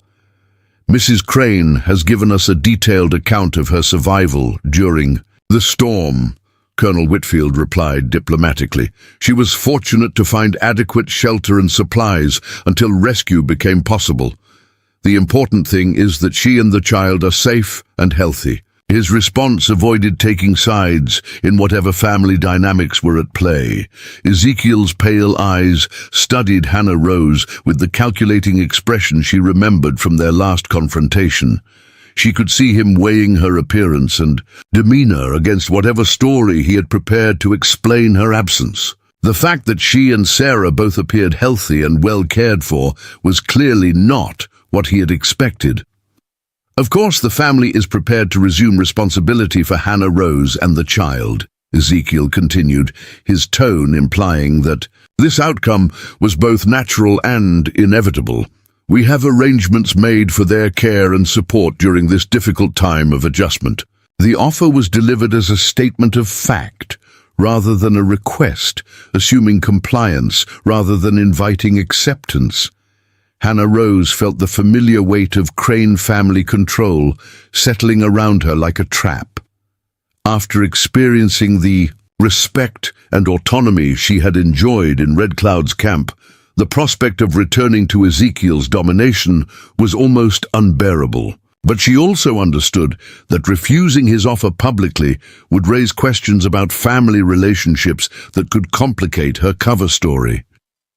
Colonel Whitfield's next revelation added new dimensions to Hannah Rose's predicament that she had not anticipated. During her absence, legal proceedings had been initiated regarding the disposition of Jacob's estate and the custody of his child. The complexity of frontier law created opportunities for manipulation that the Crane family had not hesitated to exploit. During the period when Mrs. Crane was presumed missing or dead, the colonel explained with obvious discomfort, her father-in-law petitioned the territorial court for emergency guardianship of the minor child Sarah. The petition was granted on the grounds that the infant's survival required immediate family intervention. The legal maneuvering meant that Ezekiel now held official custody of Sarah, regardless of Hannah Rose's return or her wishes as the child's mother. The territorial legal system, designed primarily to serve male property owners, provided few protections for women in Hannah Rose's situation. Her rights as a mother were subordinate to her father-in-law's rights as the head of the family. However, Colonel Whitfield continued, the return of the child's mother obviously changes the legal situation significantly. The territorial judge will need to review the guardianship arrangement in light of new circumstances. Until that review is completed, the existing custody order remains in effect. Hannah Rose understood the trap that had been set for her. Ezekiel had used her disappearance to gain legal control over Sarah, and now he could use that control to force Hannah Rose's compliance with his demands. If she refused to cooperate with his plans, he could invoke his legal authority to separate her from her daughter. The realization that she could lose Sarah to legal manipulation was more terrifying than anything she had faced in the wilderness. Physical dangers could be survived through courage and determination, but legal systems required resources and connections that Hannah Rose simply didn't possess. She was trapped by laws designed to protect people like Ezekiel Crane at the expense of people like herself. That evening, as Hannah Rose wrestled with impossible choices in the small room Colonel Whitfield had provided for her use, An unexpected visitor arrived with information that would change everything. Thomas Crane, the middle son who had shown her kindness during the confrontation at Jacob's grave, appeared at her door with the nervous demeanor of someone about to commit an act of betrayal against his own family. "I can't let this continue," Thomas said without preamble, his voice carrying the weight of moral conflict that had obviously been building for weeks. "What father did to you was wrong, and what he's planning now is worse. You have a right to know what you're facing." Thomas revealed that Ezekiel had been planning this legal maneuver since before Jacob's death, recognizing that his youngest son's widow would be vulnerable to manipulation if proper arrangements were made in advance. The emergency guardianship petition had been prepared months earlier, requiring only Hannah Rose's disappearance to trigger the legal process. "He intends to place Sarah in an orphanage back east," Thomas continued, his words carrying the horror of someone who understood the implications. "A respectable institution where she can be raised properly, away from the corrupting influences of frontier life and inappropriate maternal guidance. You would be allowed supervised visits, but only if you agreed to certain conditions regarding your own conduct and living arrangements." The plan was designed to give Ezekiel complete control over Sarah's upbringing while reducing Hannah Rose to the status of a barely tolerated visitor in her own daughter's life. It represented the ultimate expression of his belief that she was unfit to raise a Crane family heir according to proper standards. But Thomas had not come merely to deliver bad news. His guilty conscience had driven him to research alternatives, and he had discovered legal precedents that might provide Hannah Rose with options her father-in-law had not considered. The territorial legal system was complex enough to offer multiple interpretations of family law, particularly in cases involving disputed custody. "There's a lawyer in Rapid City who specializes in family law," Thomas explained, producing a carefully written letter of introduction. "Matthew Harrison, no relation to the fort's doctor. He's helped other women in similar situations, and he's willing to review your case if you can reach his office." The letter provides details about Jacob's will and the family's financial situation that might be relevant to your legal standing. The information Thomas provided could be the key to regaining custody of Sarah, but it also required Hannah Rose to travel over 100 miles to Rapid City during winter conditions that could be deadly. The journey would also mean leaving the relative safety of Fort Redemption and venturing into territory where the Crane family's influence might be used against her. As Hannah Rose considered her limited options, she realized that her experience with Red Cloud's people had given her something more valuable than legal advice or family support. It had shown her that courage could be found in the most desperate circumstances, and that unexpected allies could appear when they were needed most. The knowledge that there were people in the world who valued justice over convenience, who would risk their own safety to protect the innocent, and who understood that true strength came from protecting those who couldn't protect themselves, gave Hannah Rose the determination she needed to fight for her daughter's future. She understood now that her choice was not simply between submitting to Ezekiel's control or facing legal battle alone. Her real choice was between accepting the limitations that others wanted to impose on her life or fighting for the kind of future that Jacob had envisioned for their family. The letter from Thomas represented more than legal information. It represented the possibility that some members of the Crane family retained enough conscience to choose right over convenience when the stakes were high enough. Thomas's willingness to betray his father's plans suggested that the moral authority Ezekiel claimed was not universally accepted even within his own family. As dawn broke over Fort Redemption, Hannah Rose made her decision. She would not submit to Ezekiel's control. She would not allow Sarah to be raised as a symbol of family shame, and she would not accept that her husband's death marked the end of their shared dreams for a better life. The journey to Rapid City would be dangerous. The legal battle would be expensive and uncertain, and the consequences of failure would be devastating. But Hannah Rose had learned something important during her time in Red Cloud's winter camp.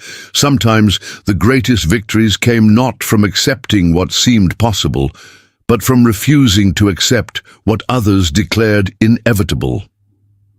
Standing at the window of her room, watching the sun rise over the Dakota Territory that had tested her so severely and taught her so much, Hannah Rose whispered a promise to her sleeping daughter and to the memory of the man who had loved them both. "We're going to fight for the life your father wanted us to have," she said softly, "and we're going to win because we know something. We know what it means to have people believe in us." The words carried the strength she had gained from experiencing true community and the determination to create that kind of life for her daughter. 2 nights before Hannah Rose planned to leave for Rapid City, a coded message arrived at 40. Redemption that would change everything. The messenger was a young Lakota brave who approached the fort's perimeter under cover of darkness, carrying information that could only have come from Red Cloud himself. The message was simple but revolutionary. The Great War Chief requested a private meeting to discuss matters of mutual importance. Hannah Rose received the communication through Dr. Harrison, who had apparently been serving as an intermediary between the fort and various Indian leaders for months. The doctor's medical oath had convinced him that healing transcended political boundaries, and he had been secretly treating members of Red Cloud's band who were injured in conflicts with hostile tribes. "Red Cloud knows about the legal proceedings against you," Dr. Harrison explained in whispers as they walked through the fort's medical facility. "He also knows that your departure for Rapid City will place you in considerable danger from parties who prefer that you never reach that lawyer. He has a proposal that could change everything." The prospect of seeing Red Cloud again filled Hannah Rose with conflicting emotions. She owed her life to his intervention, but she also understood that any continued association with him could destroy her credibility with white authorities and potentially endanger his people. The territorial government's policy toward Indian leaders who maintained contact with white civilians was harsh and unforgiving. But the message had mentioned information about the Crane family that could be crucial to her legal case: intelligence that Red Cloud had gathered through sources Hannah Rose couldn't imagine. If there was evidence of Ezekiel's manipulation or legal wrongdoing, it might provide the ammunition she needed to win custody of Sarah. The meeting was arranged for midnight at an abandoned trading post halfway between the fort and Red Cloud's winter camp. Hannah Rose would need to slip away from her quarters without alerting the sentries, travel several miles through dangerous territory in sub-zero temperatures, and return before dawn without anyone discovering her absence. Red Cloud waited for her in the ruins of what had once been a thriving center of commerce between white traders and Indian hunters. The building's walls provided shelter from the wind, while its broken roof allowed moonlight to illuminate their clandestine conference. He stood near a small fire that provided warmth without creating enough smoke to attract unwanted attention.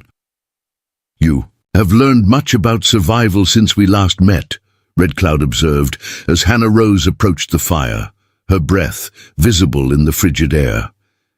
"But survival is not enough for what lies ahead. You will need allies who understand the true nature of your enemies." The intelligence Red Cloud had gathered about the Crane family was both more extensive and more damaging than Hannah Rose had dared hope. Through his network of contacts, among traders, army scouts, and territorial officials, he had uncovered evidence of systematic corruption and legal manipulation that extended far beyond her individual case. "Your father-in-law has used similar tactics against 3 other widows in the past 5 years, Red Cloud reported, his voice carrying the weight of documented facts. In each case, he waited until the women were most vulnerable, then used emergency legal proceedings to gain control of their children and property. The pattern is clear to anyone willing to investigate. The revelation that Ezekiel's treatment of her was part of a larger pattern of predatory behavior gave Hannah Rose both hope and determination. If other women had faced similar persecution, their cases might provide legal precedents that could support her own cause. More importantly, it meant that stopping Ezekiel could protect future victims from his manipulations. But Red Cloud's most shocking revelation concerned the circumstances of Jacob's death itself. Through conversations with traders who had dealt with the Crane family, he had learned that Ezekiel had been aware of his son's deteriorating health for months before the end, but had deliberately withheld funds that could have paid for better medical treatment. "Your husband could have been taken to specialists in Chicago or St. Louis," Red Cloud explained, with obvious anger. "The family had resources to provide the best available care, but your father-in-law chose to let nature take its course rather than spend money on a son who had disappointed him by marrying beneath his station."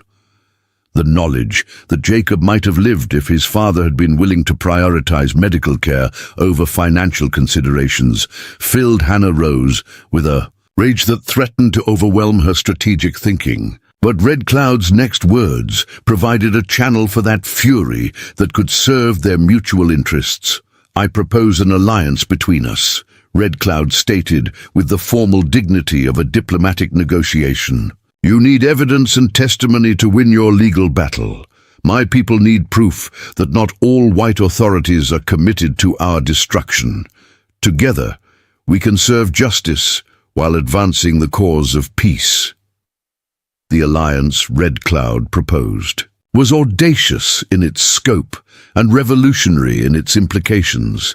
He would provide Hannah Rose with documented evidence of the Crane family's legal manipulations, along with testimony from witnesses who had observed their pattern of predatory behavior. In exchange, Hannah Rose would publicly acknowledge that her life had been saved by Lakota intervention, challenging the stereotype of Indians as mindless savages. "Your testimony about the treatment you received in our winter camp could change how some white authorities view my people," Red Cloud explained. "Not all, perhaps, but enough to create possibilities for negotiation rather than endless warfare. Your words would carry weight because you are one of them, speaking truth they cannot dismiss as enemy propaganda." The political risks for both parties were enormous. Hannah Rose would be associating herself publicly with the territory's most feared Indian leader, while Red Cloud would be exposing his people to potential retaliation if the alliance was discovered by hostile military commanders. But the potential benefits were equally significant.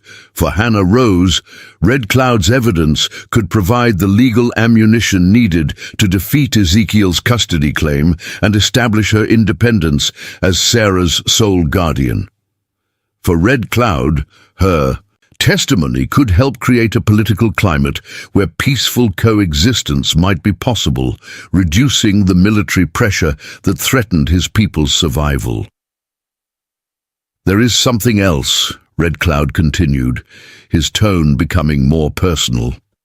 "White Dove has asked me to extend an invitation for you and your daughter to return to our camp if your legal battle fails. She believes that Sarah was touched by sacred medicine during her healing and that she belongs among people who understand such things." The offer represented a complete alternative to the life Hannah Rose had been fighting to reclaim. A chance to raise Sarah among people who valued community over individual advancement, who treated healing as a sacred responsibility, and who had demonstrated their commitment to protecting the innocent, regardless of racial or cultural boundaries. Red Cloud produced a leather portfolio containing documents that represented months of careful investigation and documentation. The papers included sworn statements from territorial officials who had witnessed Ezekiel's legal manipulations, financial records showing the Crane family's resources during Jacob's illness, and testimony from previous victims of similar custody schemes. These papers were gathered by people who believe that justice should not depend on wealth or social position, Red Cloud explained. Some are white, some are Indian, some are mixed-blood traders who move between both worlds. All have seen enough corruption to recognize the importance of stopping men like your father-in-law. The most powerful evidence was a letter written by Jacob himself during his final illness, expressing his fears about what might happen to Hannah Rose and Sarah if his father gained control over their lives. The letter had been given to a trader for safekeeping, with instructions to deliver it to territorial authorities if anything suspicious occurred after Jacob's death. "Your husband was wiser than either of you realized," Red Cloud observed, as Hannah Rose read Jacob's final words. "He understood his father's nature and took steps to protect you, even though he could not foresee the exact form that protection would take." Jacob's letter provided not only evidence of Ezekiel's character, but also legal documentation of his wishes regarding Sarah's upbringing. He had explicitly stated his desire for Hannah Rose to raise their daughter free from Crane family interference, and had expressed concern about his father's attempts to control their lives. The letter also contained information about financial resources that Ezekiel had concealed from Hannah Rose, savings accounts and investments that Jacob had established independently of his family's wealth. These hidden assets could provide the financial security Hannah Rose needed to establish her independence and fund Sarah's upbringing. As Hannah Rose studied the documents that could change her life, Red Cloud explained the conditions that would govern their alliance. The evidence he was providing came with responsibilities that extended beyond her personal legal battle. "If you use this information to win your case," Red Cloud stated, "you must also be prepared to testify about how it was obtained. You will need to acknowledge publicly that my people provided assistance, and you will need to speak truthfully about the treatment you received in our camp." The requirement meant that Hannah Rose would become a public advocate for a more nuanced understanding of Indian-white relations, potentially exposing herself to criticism and retaliation from those who preferred simple narratives of racial conflict. Her testimony could make her a target for extremists on both sides of the frontier divide, but Red Cloud's proposal also included protective measures that demonstrated his understanding of the risks involved. He would arrange for friendly traders and territorial officials to provide corroborating testimony about the evidence's authenticity, reducing the likelihood that Hannah Rose's account would be dismissed as fabrication. "There are more people who believe in justice than you might expect," Red Cloud assured her. "They have been waiting for an opportunity to challenge the corruption that makes peaceful coexistence impossible. Your case could provide that opportunity." The alliance Red Cloud proposed would make Hannah Rose a pioneer in a different kind of frontier, the boundary between cultures that had been taught to fear and hate each other. Her willingness to speak truth about her experiences could help create space for understanding and cooperation. Standing in the ruins of the abandoned trading post, surrounded by evidence that could restore her daughter and challenge an entire system of oppression, Hannah Rose faced the most important decision of her life. She could take Red Cloud's documents and use them quietly to win her legal case, maintaining the fiction that she had survived entirely through her own resources. Or she could embrace the alliance he proposed, accepting the risks and responsibilities of being a bridge between two worlds that desperately needed to find ways to coexist. The choice would determine not only her own future, but potentially the future of countless families caught in the crossfire of frontier conflict. "I've learned something important during these past weeks," Hannah Rose said finally, her words visible as vapor in the cold air. Courage isn't just about surviving what happens to you, it's about making sure that what you've learned from survival helps other people. If these documents can help me protect Sarah and also help your people find a path to peace, then I'm willing to face whatever consequences come with telling the truth. Red Cloud nodded with the satisfaction of someone who had judged character correctly. Then we have an alliance, he said simply.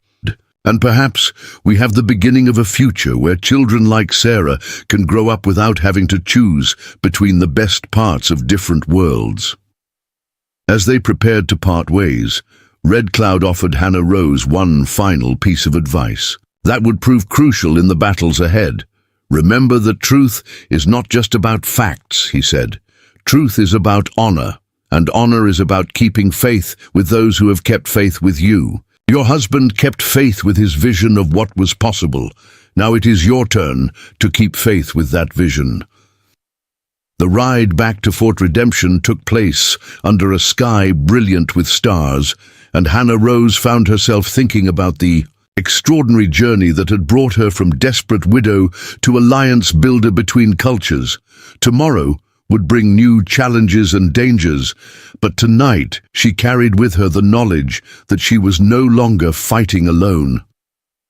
6 months later, the territorial courthouse in Rapid City witnessed something unprecedented in frontier legal history.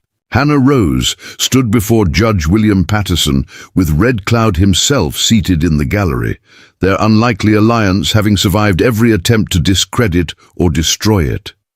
The evidence they had assembled together had not only won her custody case, but exposed a network of legal corruption that reached into the highest levels of territorial government.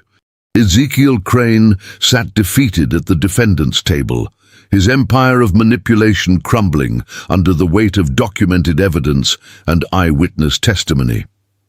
The sworn statements Red Cloud had gathered from other victims had proven decisive, demonstrating a pattern of predatory behavior that even the most biased judge could not ignore.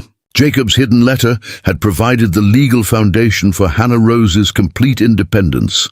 This court finds that the emergency guardianship was obtained through fraudulent misrepresentation of facts, Judge Patterson declared, his voice carrying across a packed courtroom that included reporters from newspapers throughout the territory. Custody of the minor child Sarah Crane is hereby restored to her natural mother with full parental rights and no restrictions or oversight from the paternal family. The financial accounts Jacob had secretly established provided Hannah Rose with resources she had never imagined possible, enough to purchase land, build a proper homestead, and ensure Sarah's education without dependence on anyone else's charity or manipulation. But more importantly, the legal victory had established precedents that would protect other women from similar persecution. Thomas Crane approached Hannah Rose after the proceedings concluded, his face showing the relief of someone who had finally chosen conscience over family loyalty. "Jacob would be proud of what you've accomplished," he said quietly. "You've honored his memory better than any of us did while he was alive." His words carried the weight of genuine respect and admiration. Hannah Rose chose to build her new home on a piece of land that bordered the boundary between white settlement and traditional Indian territory, a location that reflected her unique position as a bridge between two worlds. The house she designed incorporated architectural elements from both cultures, the solid construction techniques of frontier building combined with the efficient heating and ventilation principles she had observed in Red Cloud's winter camp. Ishtar Homestead became an unofficial meeting place for traders, territorial officials, and tribal representatives who were working to establish more peaceful relationships between their communities. Hannah Rose's reputation for fairness and her proven ability to navigate both cultures made her a trusted mediator in disputes that might otherwise have escalated into violence. Sarah grew up bilingual, learning Lakota from White Dove during Regular visits to Red Cloud's people and English from her mother and the teachers Hannah Rose hired from back east. The child's easy movement between cultures represented the kind of future that both Hannah Rose and Red Cloud had envisioned when they first formed their alliance. "She belongs to both worlds and to neither," White Dove observed during one of her visits to assess Sarah's development. "This is a gift that will make her strong, but also a responsibility that will require wisdom." The medicine woman's words proved prophetic as Sarah matured into a young woman who could speak for understanding across cultural boundaries. The story of Hannah Rose's survival and legal victory became a catalyst for broader changes in territorial policy toward Indian relations. Her public testimony about the treatment she had received in Red Cloud's camp challenged prevailing stereotypes and created political space for negotiation rather than endless warfare. Dr. Harrison expanded his unofficial medical practice to include regular treatment of Indian patients, establishing the first integrated medical facility in the territory. His success in combining traditional frontier medicine with native healing practices improved health outcomes for everyone and demonstrated the practical benefits of cultural cooperation. The trading post, where Hannah Rose and Red Cloud had sealed their alliance, was rebuilt as a legitimate center of commerce, operated jointly by white entrepreneurs and Indian craftspeople. The success of this venture inspired similar cooperative enterprises throughout the region, creating economic incentives for peaceful coexistence. Even Colonel Whitfield revised his approach to military relations with tribal communities, establishing protocols for communication and negotiation that reduced the frequency of armed conflicts. His recognition that Hannah Rose's experience proved the possibility of mutual understanding influenced military policy throughout the frontier.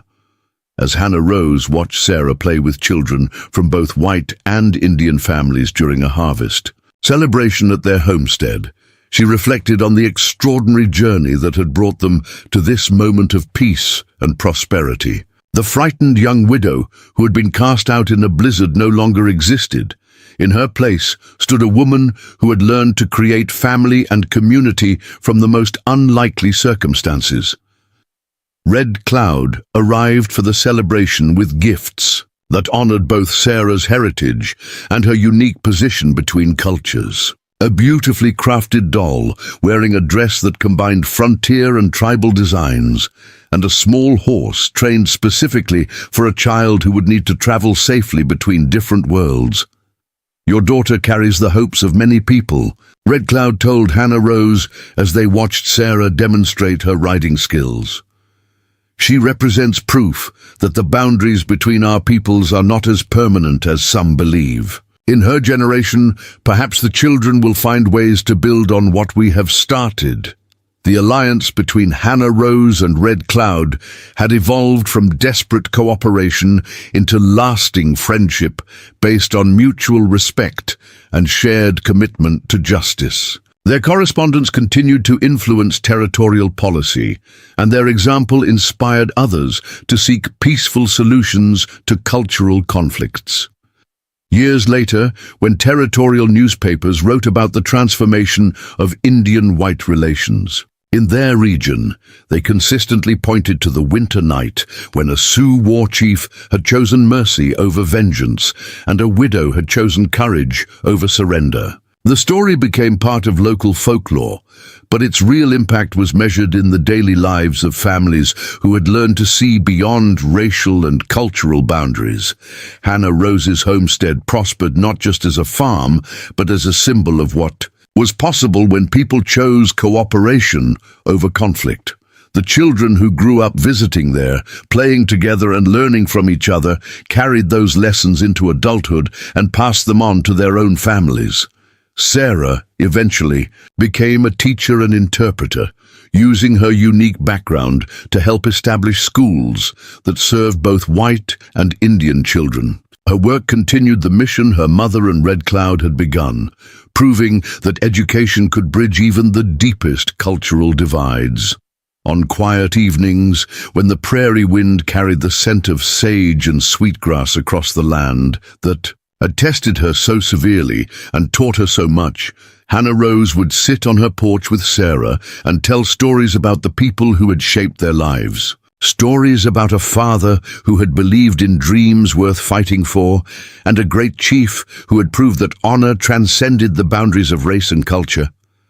The little girl who had nearly died in a Dakota blizzard grew up knowing that she had been saved not once but many times by her mother's determination, by Red Cloud's mercy, by Thomas's courage, and by the combined efforts of people who had chosen to see beyond their differences to their common humanity.